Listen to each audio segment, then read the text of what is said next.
You are listening to Lighthearted, the official podcast of the United States Lighthouse Society. My name is Jeremy D'Entremont. Welcome. My co-host today is Cindy Johnson, award-winning volunteer and chapter leadership committee member of Friends of Portsmouth Harbor Lighthouses. Hi, Cindy. Hi, Jeremy. This is episode 111 of Lighthearted, and this is March 28th, 2021.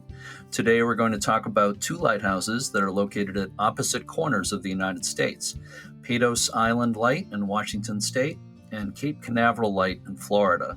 But first, what's happened on this date in history, Cindy? Well, on March 28, 1950, the Ambrose lightship LV-111, which marked New York City's main shipping channel, was struck in dense fog by the ocean liner Santa Monica. The hull of the lightship was ruptured, but it was repaired and relocated to Portland, Maine. After its retirement in 1969, it was sold for scrap. Its predecessor, the Ambrose lightship LV-87, is now part of South Street Seaport in New York City. Before we move on, I want to correct something that was said in episode 108. We said that Hillsborough Inlet Lighthouse in Florida was built for the 1904 St. Louis World's Fair, and that after the fair, the federal government purchased it. But according to Ralph Krugler, who's the historian for Hillsborough Inlet Lighthouse, that is incorrect. The Russell Wheel and Foundry Company of Detroit, Michigan, was awarded the contract for the lighthouse in 1905 after the fair. Also, the date the lighthouse went into service was March 8, 1907, not March 7th. As I mentioned, we're discussing two lighthouses in today's episode. First, we're going to talk with Edrie and Terri Vinson about Patos Island Lighthouse in Washington. They've written a new book about it, and the book is coming out tomorrow. Patos Island is the northernmost of the San Juan Islands in the state of Washington. The 207-acre island is in the Strait of Georgia, just 2 miles from the Canadian border. A light and fog signal station was established in 1893 on Alden Point, the northwestern tip of the island. At first, the station consisted of a fog signal building, a duplex keeper's house, and a simple stake light. A more substantial lighthouse building was added in 1908. Two keepers and their families lived in a spacious duplex house on the station. Helene Glidden, the daughter of one of the early keepers, later wrote a popular book called The Light on the Island, and the book served as an inspiration for the formation of the preservation group that was formed in 2007. The light was automated and destaffed in 1974, and the island became the Patos Island Marine State Park. In the years that followed, the lighthouse fell into disrepair through neglect and vandalism. In 2007, the Keepers of the Patos Light was formed to preserve the lighthouse. After retiring from her career in environmental science, Edrie Vinson has volunteered at the Orcas Island Historical Museum in the positions of Vice President of the museum's Board of Directors and Museum Archivist. Her specialty is the field of historic photography. She currently serves as the President of the Keepers of the Patos Light. Edrie's granddaughter Terri Vinson holds a degree in Asian Studies with a focus on history. Her graduate studies were at the University of Hawaii. Terri began volunteering at the Orcas Island Historical Museum alongside Edrie, doing archival organization and research. She eventually became the director of the museum's oral history program. Terri serves as the secretary of the Keepers of the Patos Light. Edrie and Terri Vinson's comprehensive book, Patos Island Lighthouse, has been published by the History Press and will be available for purchase tomorrow, March 29th. I had a chance to speak with Edrie and Terri a few weeks ago. Let's listen to that conversation now. I am speaking this afternoon with Edrie and Terri Vinson, and we're going to be talking about Patos Island Lighthouse in Washington and also about their new book, Patos Island Lighthouse, which is available for purchase the day after this podcast episode is being posted. People will be able to hear this podcast on March 28th, and I believe the release date for the book is March 29th, but we'll talk about that in a moment. And Edrie and Terri are joining me from their home on Orcas Island in Washington. It's so great to have you with me today, Edrie and Terri. I really appreciate it. Thank you. Thank you for having us. Edrie, if we could start just a little bit about your background. I understand you had a background in environmental science, but historic preservation, I think, has been a strong interest of yours for a while. That's right. I started working as a cultural resource consultant, and then I worked for the Bureau of Land Management. After that, I went into the State Historic Preservation Office, and from there, I went to Department of Transportation. And I've worked for Federal Highway Administration for a number of years as an environmental project manager. So historic preservation was one of the fields that I covered most. And what exactly led you to becoming involved with the Orcas Island Historical Museum and also the keepers of the Patos Light? Well, I think it started before I actually came. My daughter was working on a project there, and she had told them that I would soon retire and move to Orcas. And so right away, they asked me if I would volunteer. So I did. I joined their board, and I've been associated with them one way or another ever since. And the Lighthouse organization kind of grew out of that, I imagine. Well, one of the other persons who joined the board about the time I did asked me to join the Keepers of the Patos Light. So I did, and she is still a member. We both are active, and she is also on our board. And Terri, I think I have a hunch on what got you involved with both the Historical Museum and the Keepers of the Patos Light. Did your grandmother, by any chance, have anything to do with that? And before you answer, let me just, I haven't mentioned yet that Terri is Edrie's granddaughter. I think that may have had an effect on you getting involved. It certainly did. I was home for summer break one year, and I needed something to do. And so she took me to the museum with her, and I started volunteering. And then I came back a couple years later and started volunteering more, doing more projects. Eventually, I became the coordinator for the oral history project at the museum. And then she asked me to get involved with Patos and doing research. And I love to do research. So here I am. Sounds like a good fit. It's so great that you're able to work together on these things.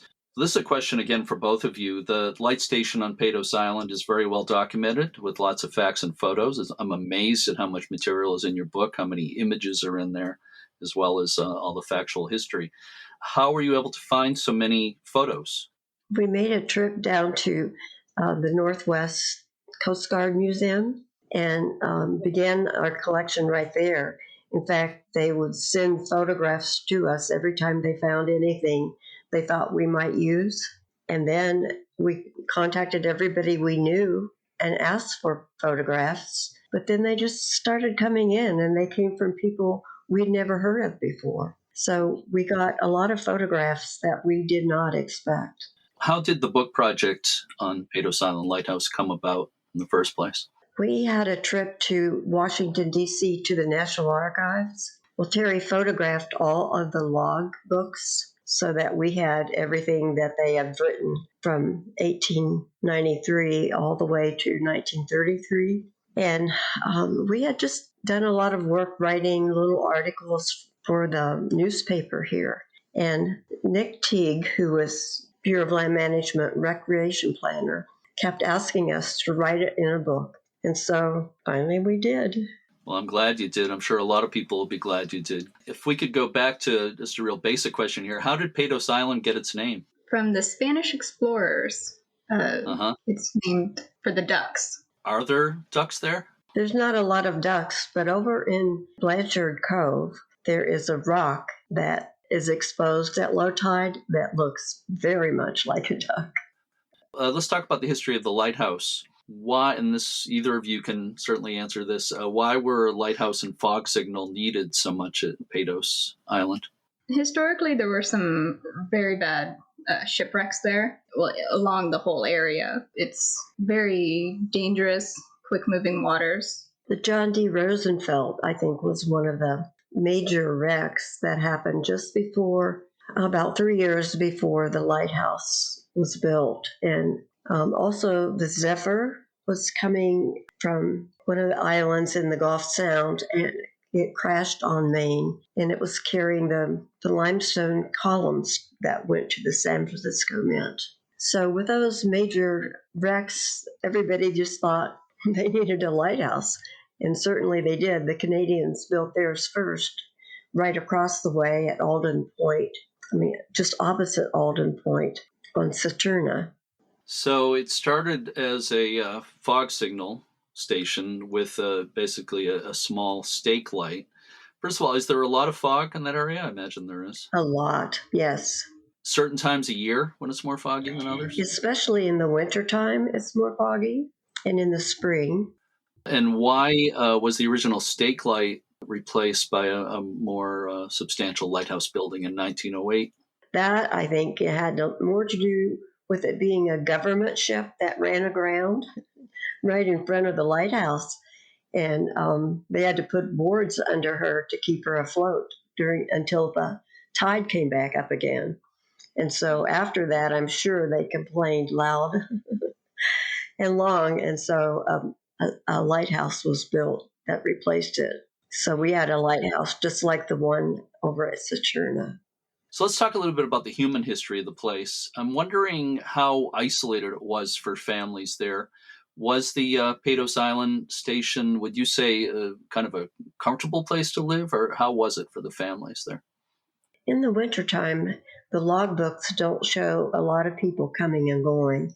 In fact, sometimes there's not an entry between October and, say, March of the next year. But in the summertime, they get a lot of visitors, especially there used to be tour boats that went often to Patos, taking a lot of people at a time. And the Boy Scouts from the Boy Scout camp here used to go up there a lot as well. You have a lot in your book about the first keeper, Harry Mahler, and his family. What stands out for you about the Mahler family? Well, the fact that the girls kept on going back. In fact, they went back year after year until I think it was 1965 or 68. And they seemed to feel a lot of connection, a lot of love for that place on the island. So they must have had a pretty good life there. Otherwise, I don't think they would have found it so fondly. There's a beautiful picture of Keeper Mahler in your book. Yes, he was a good bit younger than Durgan when he became keeper. And he was single at the time, and his parents and his brothers and sisters were always coming over to take care of him. I'm sure they did most of the work and the cooking in the house, and took good care of him until he was married. And then, of course, his wife was able to do that. But I think Mahler was, I hate to say he was spoiled, but he was pretty self-centered. Even though he stayed there for 10 years and he spent the rest of his life until he retired in the lighthouse business, he stayed a long time every place he went, it seems. You just pronounced his name Mahler. I would have thought Mahler, like the famous composer, Gustav Mahler. Do you know that the name is pronounced Mahler in his case? Yes. So moving on to Edward Durgan, he started as an assistant under Mahler. In 1951, his daughter, Helen Glidden, wrote a very popular book called The Light on the Island, based on her family's life at Patos Island. What can you tell me about that book? It's hard to tell when you read it. It's kind of written in the form of a novel, really. Would you say it's more fact or fiction, or a mix of both? It's a mix of both, but I think the thing that comes through for me is the fact that she must have really loved Patos and her family in order to write about them. And most everything she writes has at least a grain of truth to it. So even though all the stories aren't true, as far as we know, there's no one buried on the island, for example, but she was quite a writer. She actually came to Orcas and talked with some of the library folks here just right after she wrote the book.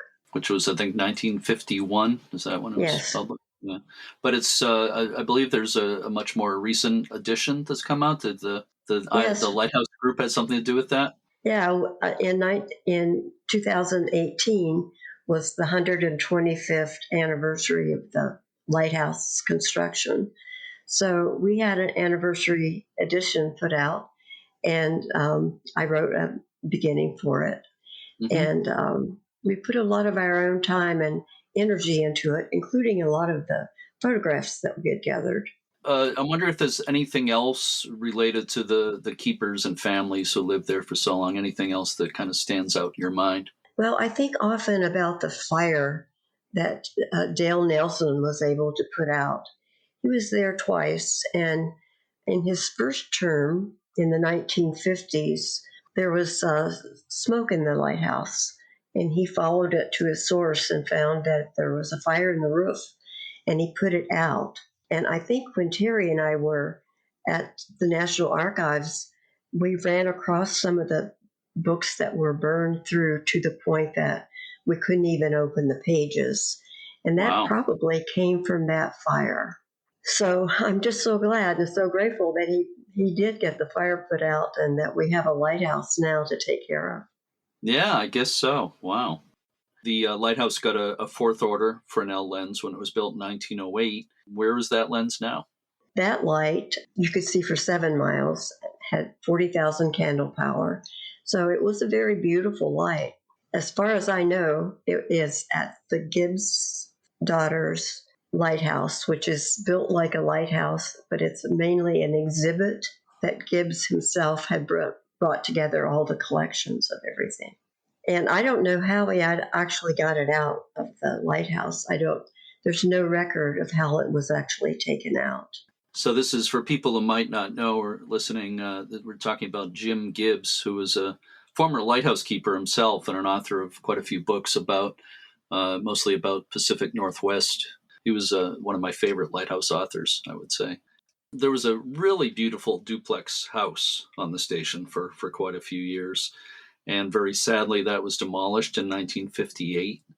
And I'm wondering what that was like for local residents, if you've heard talk about how people reacted to that. Well, since it's been gone, people really miss it, especially Mailer's daughters. When they first went back and saw that it was gone, they were brokenhearted about that. But at the time, of course, they had orders to demolish it. They had orders to build the triplex. And after the war, there were so many things that were created as necessities during the war that became modern, So they were trying to modernize the lighthouse. They modernized a lot of the equipment that was inside the lighthouse, as well as building a new headquarters for their people there. Modernizing can be good in some ways, but we often lose things along the way in the name of modernization. Now, the station was automated and destaffed in 1974. The last Coast Guard keeper was Clifford Thresher, and I love the entry he left in the station's logbook when he closed everything up. I think that's really beautiful. Which one of you would like to read that for our listeners? I will. Thank you, Terry. One last thought before I go. Yesterday is already a dream, and tomorrow is only a vision. But each today, well lived, makes every yesterday a dream of beauty, and every tomorrow a vision of hope. Automation is now in progress. Wow. I just love that. I think that's really, really beautiful. Kind of poetic. I don't know if I've heard such a poetic lighthouse keeper's log entry anywhere else. The BLM, the Bureau of Land Management, and Washington State Parks eventually took over management of the station. And in 2005, the remaining buildings were demolished, except for the lighthouse itself. Would you say that the BLM and state parks have been good stewards of the property? Oh, they have. They've been very good stewards. In 2008, the Bureau of Land Management rehabilitated the lighthouse. The Coast Guard still maintains the light, but BLM has taken care of it, and we are friends of BLM.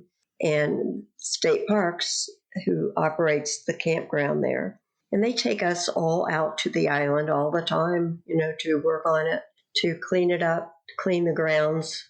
And anytime that we need help, they come right in and help us. They always support any of our applications for grants or for work that we do at the lighthouse, like all of the exhibits, for example. They go through all the exhibits with us and help us make sure that they're appropriate. Well, that's good. I'm glad to hear you have such a good working relationship with them. The island is now managed by the state as the Patos Island Marine State Park.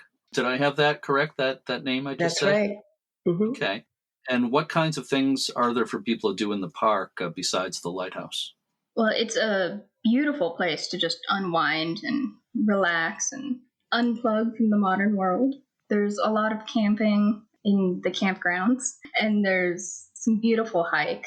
It's just beautiful, and you can paint and relax and bird watch and animal watch. Sounds like a beautiful place to visit. There's no lights there, and so you can see at night. You can see the stars. Oh, okay. And in fact, people like to watch the sun go down and then watch the stars come out because it's so beautiful. I'll bet it is. Can you tell me how exactly the Keepers of the Patos Light was formed? Well, Linda Hudson and her friend Carla Charkar had read Light on the Island right when it came out as little girls. And when Linda moved here and found out Patos was not far away, it was a real place, they were excited to go. So they went in one of Nick's cleanup campaigns, and he talked them into starting an organization to take care of the lighthouse. So that's how they started in 2007.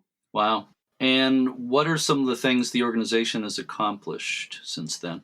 Well, all of the exhibits that are in the lighthouse were done by the keepers. The book, the second edition of Light on the Island, and of course the book that we have now. Sure. And we have a number of articles that are in the newspapers, and we are about 200 people are members of our Keepers of the Patos Light. So every summer we're really active out there on the island, except of course last summer because of COVID. And this year it's a wait and see game. Things have been very different in the past year because of the pandemic. But normally, in a normal year, are tours of the lighthouse available for the public? And the second part to that question, how do people get to the island and the lighthouse? Well, there's no sort of public transport out to the island. So you would need a boat, a private vessel, or to charter a boat. And then other than the internal lighthouse itself, there is no island tour. So if somebody wants to visit, they manage to get some kind of boat transportation there, and they would like to visit the lighthouse, is there sort of a means by which that can happen? If they can get out to the lighthouse and it is within our open season, we would have a docent out there to show them the lighthouse itself. Okay, good. And the Keepers of the Patos Light is an all-volunteer organization, I was reading. And you've talked about it a bit already, but is there anything else we haven't touched on, things that you and the other volunteers do? We just keep it clean and clean up the grounds. If you would like to help us, they're welcome to help us. We have an address. It's Post Office Box 1967 in East Sound 98245. Of course, there's a website. Do you know the address of the website? Keepers of the Patos Light. Is it .com, .org? .org. .org, okay. So keepersofthepatoslight.org. So I have two final questions. Either Edrie or Terri, you can answer these questions. I'd be happy to hear from both of you on these questions if you'd like. But the first of the last two questions, this is for bonus points. Why do you feel that the Patos Island Lighthouse needs to be preserved? It's so beautiful. It is just breathtaking. When you first get a glimpse of it as you're driving out there in a boat and you see this Mount Baker in the background, it is just awe-inspiring. It's just very beautiful. And I think the more you know about the history, the more you care about that lighthouse and want it to last a long time. Those are two great reasons. It's just a gorgeous part of the world you have around there. One final question. Again, this is for extra bonus points. What's been your favorite part of being involved with the Keepers of the Patos Light? The people and the research. Terri loves to do research, and she's very good at it. I can tell from the book. That's obvious.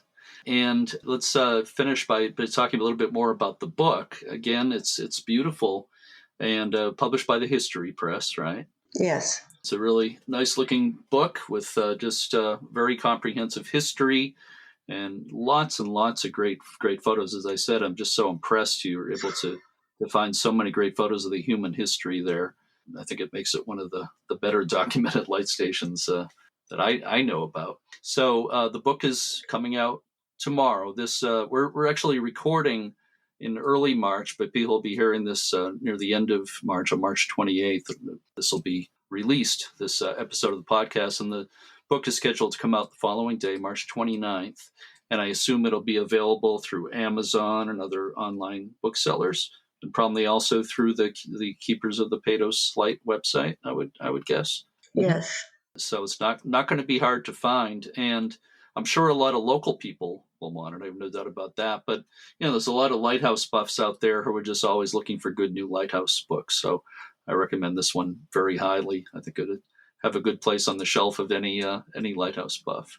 Edrie and Terri Vinson, I really appreciate you spending this time with me today, and I wish you all the luck in the world with the book, and you just did a fantastic job on it. So it's been a real pleasure. Thank you so much. Thank you.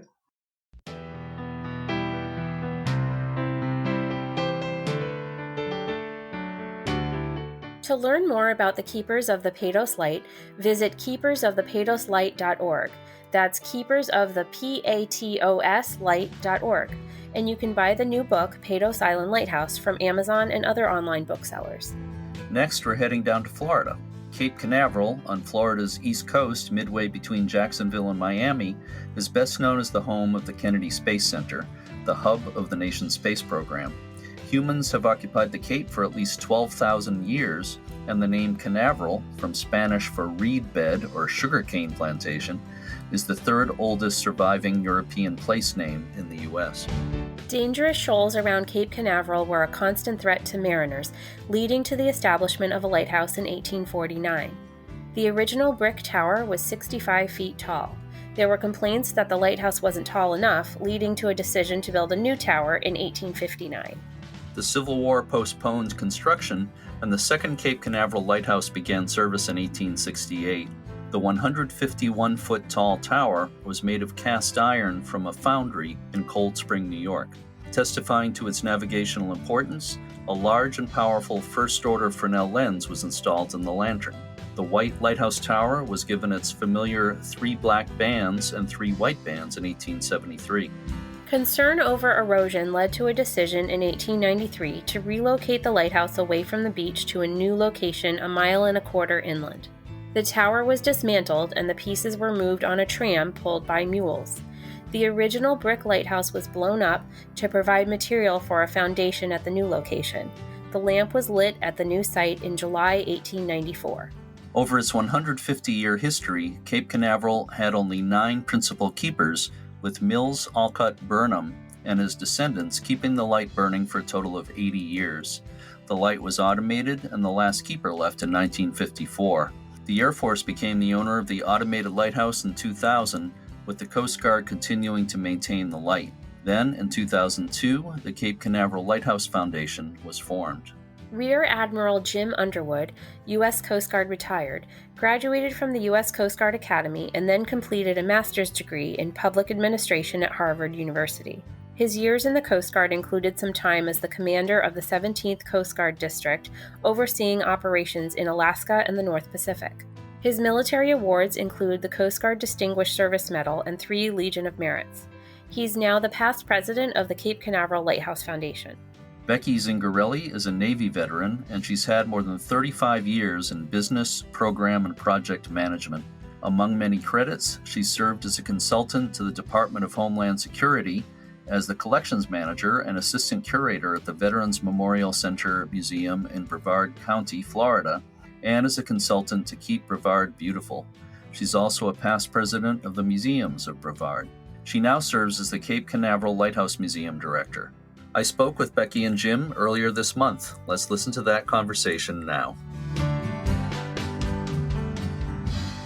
I'm speaking with Becky Zingarelli and Jim Underwood, who are associated with the Cape Canaveral Lighthouse in Florida. How are you guys doing today? Great. Good to be Thanks here. for having us. It's a beautiful spring-like day here on the New Hampshire seacoast. How are things down in Florida? They're absolutely gorgeous. Probably a little warmer. It's only Absolutely. about 75 here. Well, you don't have to rub it in, but I just came in from a walk, and it's absolutely beautiful. So before we talk about the lighthouse, I'd just like to talk a little bit about your background. Becky, before your position with the museum at Cape Canaveral, you were the collections manager and assistant curator at the Veterans Memorial Center Museum in Brevard County, among other things. I'm wondering if lighthouses have been a long interest of yours and what led you to Cape Canaveral. Well, actually, winding up here has been a dream come true. It's a confluence of a lot of different factors in my life. I grew up here on the Space Coast with the space program. My father worked in the early days of rocketry on the Apollo program and space shuttle programs. So I got my bachelor's degree in history from American University in Washington, and then I served in the U.S. Navy at a base less than 100 yards from the Cape Hatteras Lighthouse in North Carolina. So that's where I fell in love with lighthouses. We used to go there and get our physical training by running up and down the steps of the lighthouse. So that was a lot of fun. Then after the Navy, I got my master's degree in history and actually wanted to get into historic sites management, but ended up taking a different path where I developed large computer systems for NASA and other agencies, including what the Cape Canaveral Space Force is now using out at the Range Operations Control Center for launching all the rockets out here. And my heart was always with nonprofits, so I retired early to focus on that. And I've had the opportunity, like you said, in 2015 to work with the Veterans Memorial Center, and really enjoyed pulling that museum together, a brand new 6,000 square foot museum. And that's where Bev Marilees, who was another foundation member, and Jim Underwood saw what I'd done over there, and then asked me if I was interested in coming to Cape Canaveral. And I said, of course, this was a great opportunity. They had such a wonderful vision of what it could be out there and what we're still working on. So that's how I got involved. Okay, well, thank you for that brief history. I would say the Outer Banks of North Carolina is a good place to fall in love with lighthouses. Yes, indeed. So, Jim, I was reading online about your distinguished career in the Coast Guard. It's very impressive. I'm wondering if lighthouses are something that have kind of been on your radar for a long time, and what led you to become involved in the board of directors of the Cape Canaveral Lighthouse Foundation? I guess my interest in lighthouses developed over a long period of time. As a kid growing up in California, my family vacations would be drives along the California and Oregon coastlines. And my dad, who was a Coast Guardsman during World War II, would always take us to the lighthouses. And he'd talk about what an austere responsibility these lightkeepers must have had, and the nobility and selfless devotion that they had to duty. It was like, this was really inspiring as a young kid. I had no idea what he was talking about. But later in the Coast Guard, I served as a commanding officer of a buoy tender out of Cordova, Alaska, which is sort of the gateway to Valdez and where all the tankers go in and out of. There were two lighthouses, Cape Hinchinbrook on Hinchinbrook Island and Cape St. Elias on Kayak Island. And we were responsible for maintaining those lights in addition to all the other buoys and lights going in and out of that part of the Gulf of Alaska and the northernmost part of the Pacific Ocean in there. So it became really interesting quickly to travel out to those remote sites, spend some time there and thinking about what it must have been like as a lightkeeper in some of the storms we get. And that kind of really keyed my interest. Later, Bill Younger came out with his Harbor Lights collection, and my wife started buying those for me. And as you can see, I've got almost all of them. And then I retired in Florida, and my interest in Cape Canaveral Lighthouse was certainly there, but it wasn't until Bob Marilees, also a retired Rear Admiral in the Coast Guard, asked me to join the foundation board in about 2008, and that's when I really became actively involved. Just so people know, we're speaking today via Zoom, and I can see behind you your Harbor Lights collection, which is really impressive. The other half of it is in front of me. So, Becky, I know you've delved a lot into the history of the Cape Canaveral Light Station, which dates back to 1849. What for you is really especially notable about the history of the light station? Sure. One of the most interesting things, I think, is the basic construction of a lighthouse.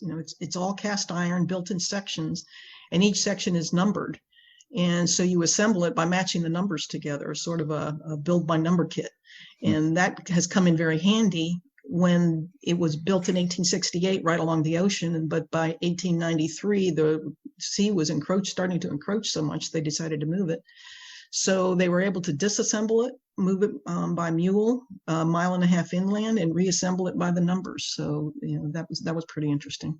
As far as the actual historical time frames, we have the Civil War that intervened and shut down the light for quite a few years.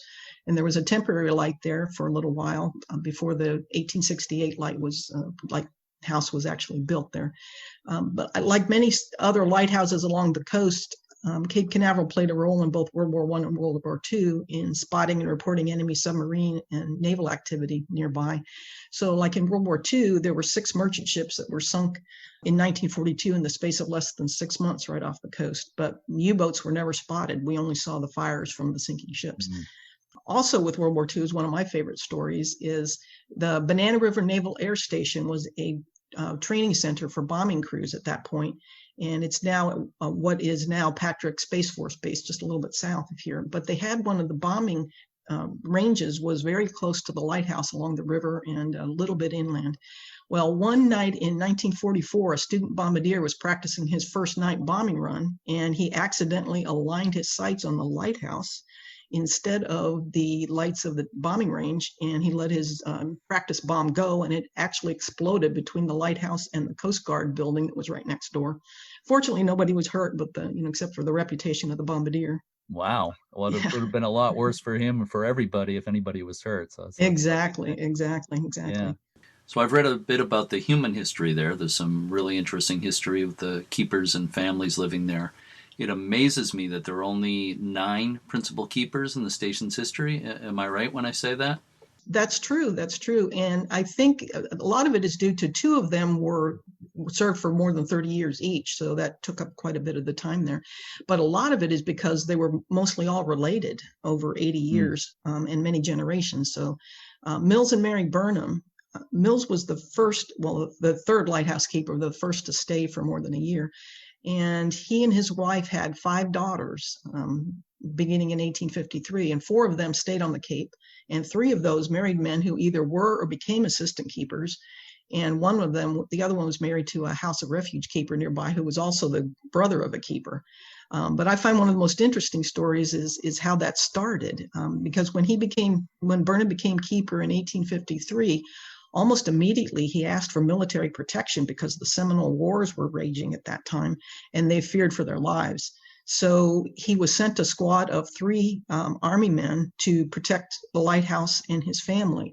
And one of the troops was Henry Wilson. Well, after the danger passed, Wilson left and finished his military career, but came back in 1855 and became an assistant keeper. And then a year later, married Burnham's oldest daughter, Frances. And so I always like to think, well, maybe he came back and became an assistant keeper because he wanted to get in her parents' good graces to ask for her hand in marriage. But regardless, they started the dynasty there. And what happened from that is that one of their daughters married Clinton Honeywell, who was the other keeper who served for a total of 39 years. And so he was the grandson-in-law of the Burnhams. And he served until 1930. So between Burnham and Honeywell, there's quite a bit of history there. So, I mean, life on Cape Canaveral, for a lot of light stations, it's the same thing. Back in the early days, especially, it was very isolated. And in fact, the first keeper, Nathaniel Scobie, was hired to oversee the construction of the lighthouse and was made keeper by virtue of the fact that he was the only person living anywhere near here. So that was a real pioneer times back then. But there was plentiful game and fishing and everything. So the early settlers were able to live off the land, and they started some of the earliest orange groves. And the lighthouse actually became the social center of the Cape area here. But it would still take many decades before you could get to any stores or any civilization without taking several days to go by foot, boat, cart, whatever to get there. One of the other interesting things that they probably happened at a lot of other lighthouses also is that the shipwrecks nearby, a lot of the goods would wash on shore. And one time there was a ship that was loaded with French boots back in the 1880s, and it sank right off the coast of Cape Canaveral, and all these boots washed on shore, just strewn about. And so it was said that for years you could see people walking around in mismatched shoes all the time. I've heard about coal washing up in shipwrecks, and people took the coal home and used it to heat their homes in the winter, but I've never heard of a shipload of boots from a shipwreck. Mhm. So Becky, of course, a lot of people know Cape Canaveral. I say pretty much everybody knows Cape Canaveral for the space program, the Air Force Station, which is now the Space Force Station, right? Yes.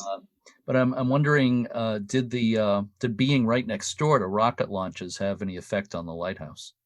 Absolutely.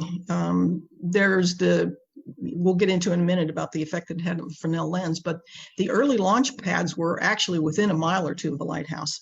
In fact, the reason Cape Canaveral exists, probably because of the rockets, is not only is it well located to be sticking out into the Atlantic Ocean so that the launches can go over sea instead of land if there's an issue, and it's closer to the equator, but the Lighthouse Service had purchased 826 acres around the lighthouse when they moved it in 1893 because they didn't want civilization to start encroaching on it.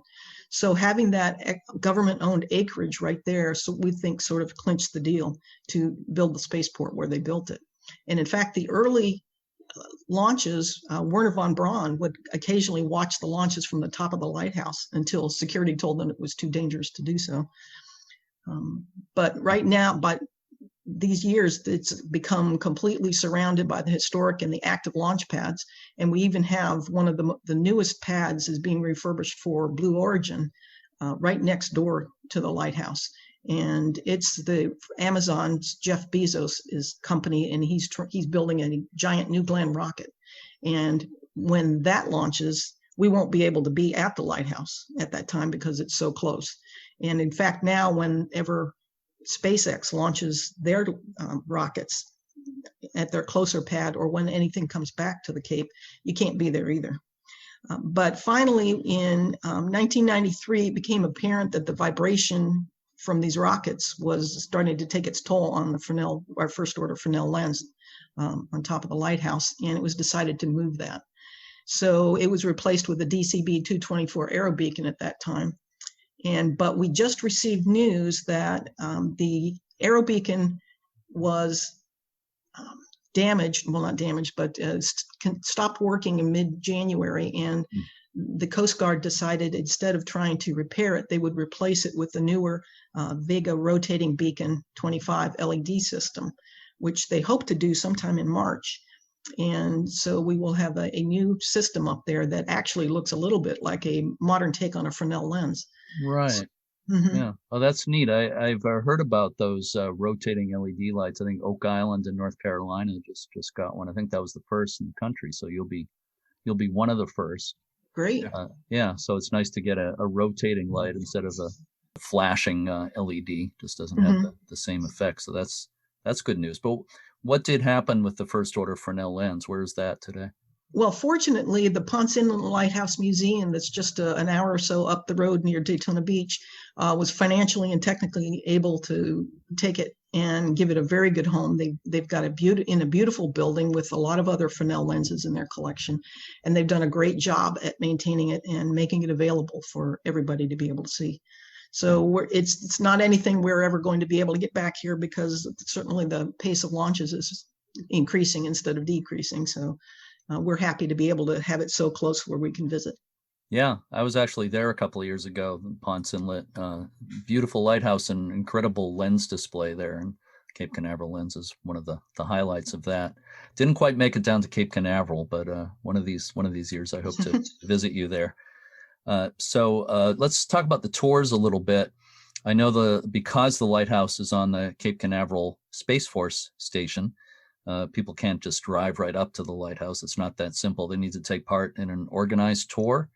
Can you describe a little bit about how that works?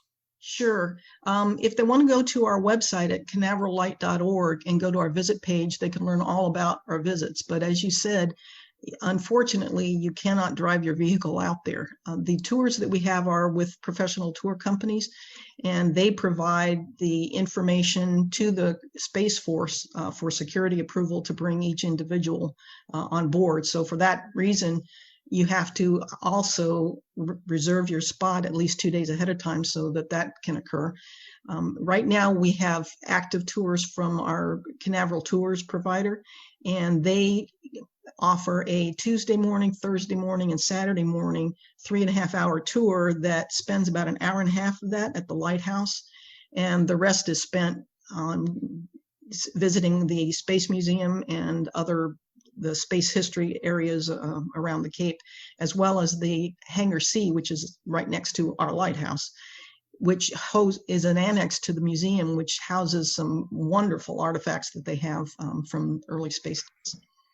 In addition, what we're starting this month, and we hope to be able to continue it, is a lighthouse only tour, where if you don't have the time to spend that 3.5 hours tour to see all those other wonderful sites too, you'll be able to come out on occasional Wednesdays out to the lighthouse only through Canaveral Tours again, and spend about an hour and a half at the lighthouse area. We did have another type of tour, which I'm hoping starts up again soon, but the Kennedy Space Center Visitor Center had a weekly 5-hour tour on a 50-passenger bus called the Rise to Space Tour, and part of that was stopping at the lighthouse in Hangar C as well. Unfortunately, it's a little restrictive, but we're really hoping people can take the time and opportunity to come out here because it's such a unique site. Sure. Becky, you might also mention the tours we do for members and for people who purchase bricks. It's a special caravan tour. Sure. Every quarter, as a benefit of being a member of the Cape Canaveral Lighthouse Foundation, we offer what we call a caravan tour, where you are allowed to register and drive your own vehicle to come on the base in a large caravan with a lead and a trailing vehicle. But it's free, but it's straight out to the lighthouse and back. So people who've bought bricks that are placed around the lighthouse and are engraved with their names or memorials can come out and see that. And people who are members and just want to come visit can do that once a quarter. Okay. So when it's people a take limited capacity. Yeah. Well, I imagine so. Yeah. But it's all that information is on the website, right? Yes. Which is just mentioned again. CanaveralLight.org. CanaveralLight.org. When people take part in these tours, do they get to climb the lighthouse tower? Yes, but only limited. Except for special event days when there are hundreds of people out there, visitors can climb to the 5th level. Our staircase is in the center because it was designed as a living space around in the bottom floors. So it's in the center and it's enclosed in a cylinder. So we allow people to go up to the 5th floor, but it's not enclosed beyond that. And so it's not safe. And the Space Force doesn't want anybody above that floor. So you can go up to the 5th floor and you can see quite a bit there. But you also have to be at least 4 feet tall because the stairs are a little difficult to navigate. Sure. I'm wondering how COVID-19, the pandemic for the past year, has affected your operation there. Well, like a lot of places, we were shut down for about 7 months. Unfortunately, our new museum had only been open for 3 months when this occurred. But we were actually able to reopen mid-October, and we've been very careful to institute the COVID-19 protocols for sanitizing, wearing masks, social distancing as well. And in the museum, we deactivated our interactive displays. The tours are slowly ramping up. People are coming back. As a matter of fact, almost every week we're starting to sell the tours out again. So that's a very positive response from that. But we also have the entire space around the lighthouse. The light station is quite picturesque and a lot of room to move around. Sure. You just mentioned the museum. Again, it's pretty new, just opened in 2019. Can you tell us a little bit about what people see when they visit the museum? Well, when we were designing this, we were faced with a decision to make about what kinds of things to put in there and how much space we had. It's actually inside a reconstructed to new building standards, but with the same design and footprint of the lighthouse keeper's cottage that was there from the beginning. And so you can imagine it's just the downstairs, so it's relatively limited space. And we also, because of the nature of the Cape Canaveral Air Force Station and Space Force Station coming up, there were not very many artifacts left from over the years, and things had fallen once the lighthouse was automated and the Coast Guard keepers left. Very little was there, so we don't have very many artifacts to display. So what we've done is we've created what we call timeline boards, which you can read through and see photos and get all the information about the history from the very first brick lighthouse that was constructed in 1848 all the way to the present. So that is mostly of what you see in the museum. Mm-hmm. I was reading also there's going to be some new interpretive signage around the property. What's that going to entail? Well, because of the constraints on the size of the museum, we weren't able to address several topics that we would have liked to. So we decided to utilize some of the space around the light station, and also, use it as a mechanism to have people be able to wander a little bit more and enjoy the grounds a little bit beyond what they had been doing before. So we selected 5 topics that lend themselves to being outdoors and would actually be more enjoyable outdoors. And that includes local flora. So you can actually, while you're reading the sign, you can see much of the things that are being taught there actually there. And we're talking about the local wildlife. We actually have possums and raccoons walk around the station all the time. And another one will be about the lives of the early settlers that were out there. Another about the first peoples who lived out there before many Europeans came. And then lastly, we'll have one that shows the layout of the whole light station when all the buildings were present. So, Jim, I don't want you to think I'm ignoring you here. I haven't talked to you in a while, but you were there for the establishment of the museum, which is absolutely amazing. I mean, to reconstruct that keeper's house, as Becky described, and to establish that museum, I think it was an amazing accomplishment. 2 questions regarding that. Why did the organization decide to create the museum, and how was it financed? Both great questions. When the organization formed back in 2002, it had as a mission, and it's still our mission today, to assist the 45th Space Wing in preserving, protecting, promoting, and interpreting the lighthouse and its historical significance to the Florida Space Coast, state of Florida, and our nation. Well, looking at old pictures and seeing what we had, a lighthouse and a oil house, and then looking at the old pictures of what that compound used to look like with the beautiful buildings and just a layout, it soon became our vision to recreate that experience for our visitors. And so we sort of adopted this title, this chant of what was once will be again. That led us to developing and working with an architect who laid out the plans, drew beautiful, using the Coast Guard's drawings, their blueprints on what those old cottages looked like, and then turning those into modern day code buildings so that they would be replica cottages, very, very close, if not exact, in what they used to look like. That was the easy part, designing and having a vision of what you want. The harder part was, as you asked, how was it financed? We were very fortunate. We've had a good, I want to say, sponsorship from our local community.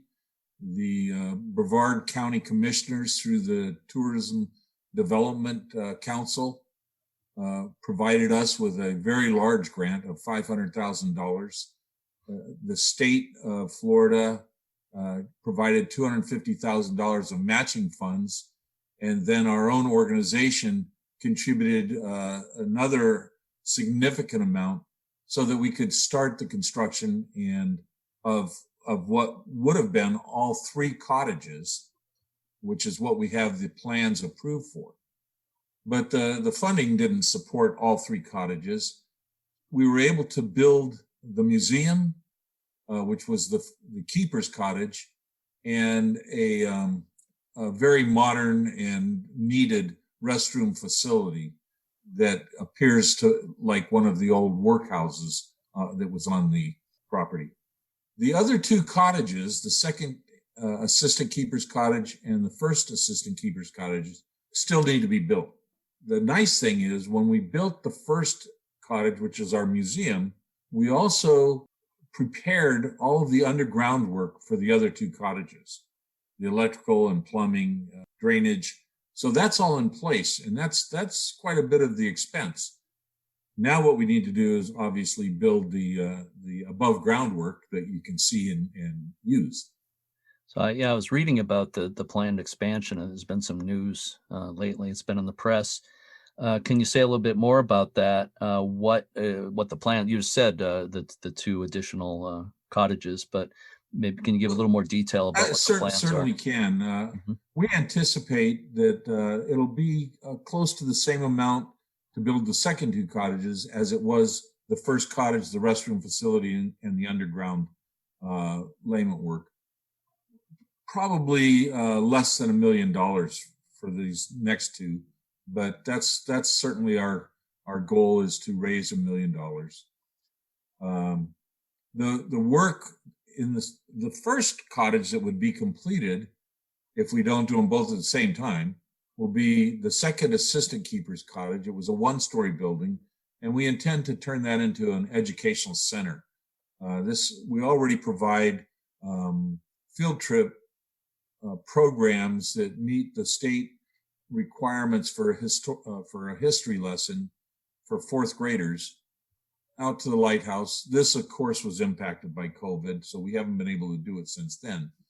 But that's just one piece of our education program. We also envision adult education, research opportunities, weekly lecture series on the history of the area, varying people coming in and talking. This is going to be a real nice add-on to what our museum is already providing as far as a historical presentation. Yeah.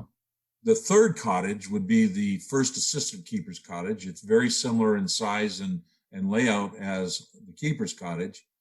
We are planning and have already been collecting and storing safely period furniture, so that when we construct this, we'll be able to outfit it as what it was like to live, what they had available to them. It'll be like going into the lighthouse back in the 30s. So that's our plan for that. Certainly, we're going to also continue to work on the development of the grounds. We share these grounds with some middens and burial grounds of the Eyes Indians.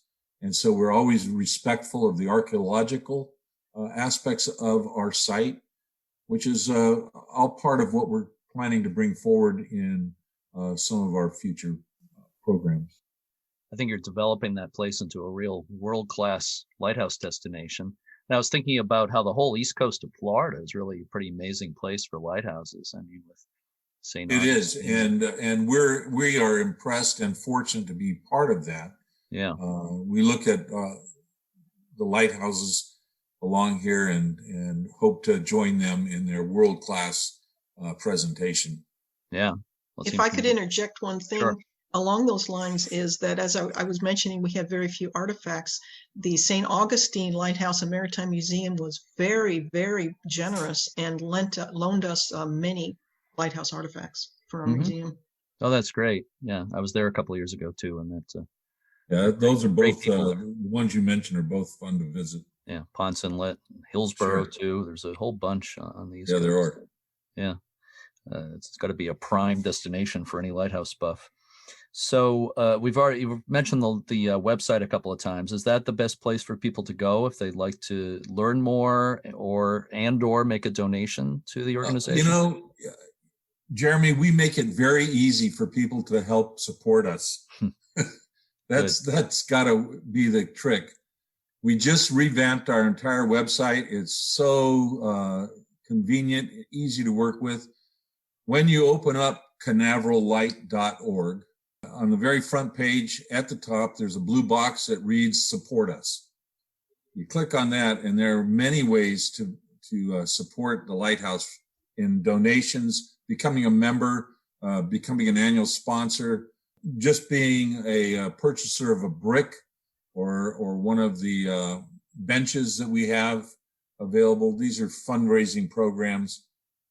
So Yes, it's very easy, and I'll say that again. It's www.canaverallight.org.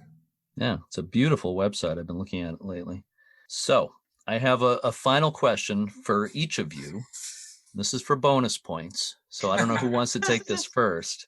You can fight over who takes it first here. But the question is, what do you enjoy most about your work with the Cape Canaveral Lighthouse and Museum?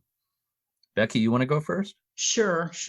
Well, everything that I've said before about the confluence of all of my interests coming out there, but I get goosebumps still every single day when I drive out on the Cape Canaveral Space Force Station, past all of this history and all of this current space activity, and I see the lighthouse rising right next to the launch pads. It's just amazing to me. Yeah, between the history of the space program there and the lighthouse, wow, what a place. So, Jim, what do you like best about it? I can't disagree with what Becky just said. I guess I'd add to it that for me, it's the enthusiasm and knowledge and energy of our volunteers and certainly of Becky in their support to the Foundation's mission. Truly the backbone of our organization, and makes it really fun and you feel successful at what we're trying to accomplish here. That would be probably where I would put it, is with the people. Although there are times late in the afternoon when I know nobody else is there, that I'll drive out and sit on the rocker on the porch and feel the sun setting behind me, and just kind of, it's a beautiful place. I'm just imagining that. That's a beautiful, beautiful picture. So Becky Zingarelli and Jim Underwood, I want to thank you so much for spending this time with me today. Again, I've got to say I'm really so impressed by what you've accomplished there, and your plans are wonderful to hear about. And maybe I'll wait a couple of years until you have those additional houses built and everything before I come down there, because I've been to a lot of Florida lighthouses, but not yours yet. So I've got to make it there. I'll give you a heads up when I come down. So again, Becky and Jim, thanks so much. I appreciate it very much. Thank you, Jeremy. Thank you.